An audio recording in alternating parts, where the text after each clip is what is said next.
Hello students, welcome back to my channel.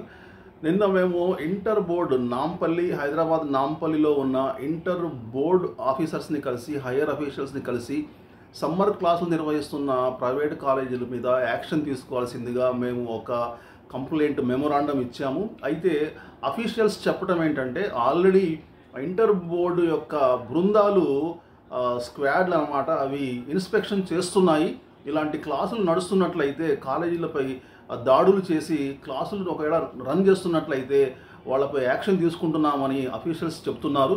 వాళ్ళపై ఫైన్లు వేస్తున్నామని చెప్తున్నారు. వాళ్ళు ఏమన్నారంటే ఆల్రెడీ 40 కాలేజీలకు ఫైన్ వేశాము.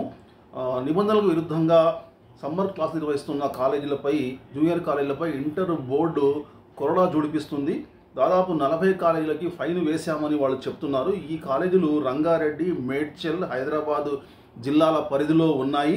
ఈ ఫైన్ పడిన వాటిలో రెజోనెన్స్, శ్రీ వశిష్ట, తపస్య, ఎక్సలెన్సియా, అర్బేన్, అవినాష్ తదితర కాలేజీలు ఉన్నాయి. మరి శ్రీ చైతన్య నారాయణ కాలేజీలు ఎందుకు లేవు, మరి వాళ్ళ పేర్లు ఎందుకు మెన్షన్ చేయలేదు? దీని గురించి మనకి వెలుగు పేపర్లో నిన్న దాదాపు అన్ని పేపర్స్లో కూడా మనకి మ్యాటర్ అదైతే టాపిక్ అయితే వచ్చింది, ఆర్టికల్ వచ్చింది.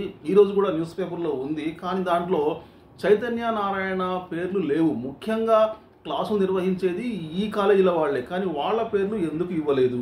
ఒక్కో మేనేజ్మెంట్ పరిధిలోని పలు బ్రాంచీల పైన ఇంటర్ బోర్డు అధికారులు ఫైన్ వేశారు. కొన్ని కాలేజీలకి 1,00,000 చొప్పున, ఇంకొన్ని కాలేజీలకి 2 లక్షల చొప్పున జరిమానా విధించారు. అయితే 2 కార్పొరేట్ కాలేజీలు ఇంకా క్లాసు నిర్వహిస్తున్నప్పటికీ వాటిపై చర్యలు తీసుకోలేదన్న విమర్శలు అయితే వస్తున్నాయి. నారాయణ, చైతన్య ఆ 2 పేర్లు లేవు అన్నమాట. అయితే 1,00,000, 2 లక్షలు వేయటం వల్ల యూజ్ ఏముంది? వాళ్ళ అఫిలియేషన్ రద్దు చేయటం కానీ ఇంకో రకంగా వాళ్ళ మీద యాక్షన్ తీసుకోవాలి. కానీ ఏదో 1 lakh, 2 lakh ఫైన్ వేస్తే వాళ్ళు చక్కగా, వాళ్ళకి అది లెక్క కాదు. వాళ్ళు ఎలాగూ ముక్కుపిండి చేయడమే కాబట్టి పిల్లల దగ్గర నుంచి 1 lakh వేసినా, 2 lakhs వేసినా, 5 lakhs వేసినా మళ్ళీ వాళ్ళు పే చేస్తారు, మళ్ళీ రన్ చేసుకుంటారు అన్నమాట. అలా కాకుండా అఫీషియల్లీ వాళ్ళకి ఏం చేయాలంటే మొత్తం ఆ బిల్డింగ్ పర్మిషన్ క్యాన్సిల్ చేయడమా, లేదా అఫిలియేషన్ రద్దు చేయడమా, ఆ విధంగా శాఖాపరమైన చర్య తీసుకోవాలి. కానీ మీరు మానిటరీ ఏదో వాళ్ళకి ఫైన్లు వేస్తే వాళ్ళకి 1,00,000, 2 లక్షలు పెద్దగా వాళ్ళకి అంత పట్టింపు ఉండదు అనమాట. వాళ్ళకి అంత అది నెగ్లిజిబుల్ అమౌంట్. అది మార్చి 31 నుంచి మే 31 వరకు జూనియర్ కాలేజీలకి ఇంటర్ బోర్డు సమ్మర్ హాలిడేస్ ఇచ్చింది. క్లాసు నిర్వహించొద్దు అని హెచ్చరించింది. అయినా కొన్ని కార్పొరేట్, ప్రైవేట్ కాలేజీలు ఏప్రిల్ 1st వీక్ నుంచే క్లాసు నిర్వహిస్తున్నాయి. దీనిపై స్టూడెంట్ యూనియన్ లీడర్లు ఇంటర్ బోర్డుకి ఫిర్యాదు చేశారు.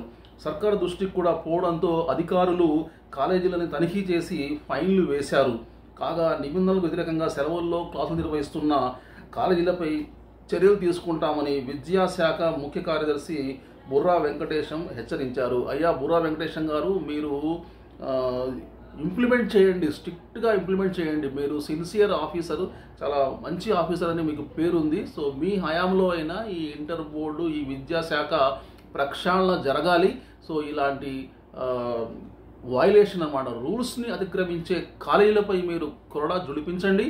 సో స్ట్రిక్ట్ యాక్షన్ తీసుకోండి. ఎందుకంటే 47, 48 డిగ్రీ ఉష్ణోగ్రత ఉంది. నిన్న హైదరాబాద్ మొత్తం తెలంగాణలో దాదాపు 20 మంది వడదెబ్బతో చనిపోయారు. మళ్ళీ ఇలాంటి సందర్భంలో సమ్మర్ క్లాసులు నిర్వహించడం అటు విద్యార్థులకు, లెక్చరర్స్కి ఇది చాలా ప్రాణాపాయం అన్నమాట. ఇది ప్రాణాలతో చెలగటమాటమే. కాబట్టి ఇలాంటివి మీరు కంపల్సరీగా మీరు ఇకనైనా మేల్కొని స్ట్రిక్ట్ యాక్షన్ తీసుకోవాల్సిందిగా కోరుతున్నాము. Okay, thank you very much. మళ్ళీ కలుద్దాం న్యూ అప్డేట్స్తో. See you very soon. Till then take care, bye bye, Jai Hind.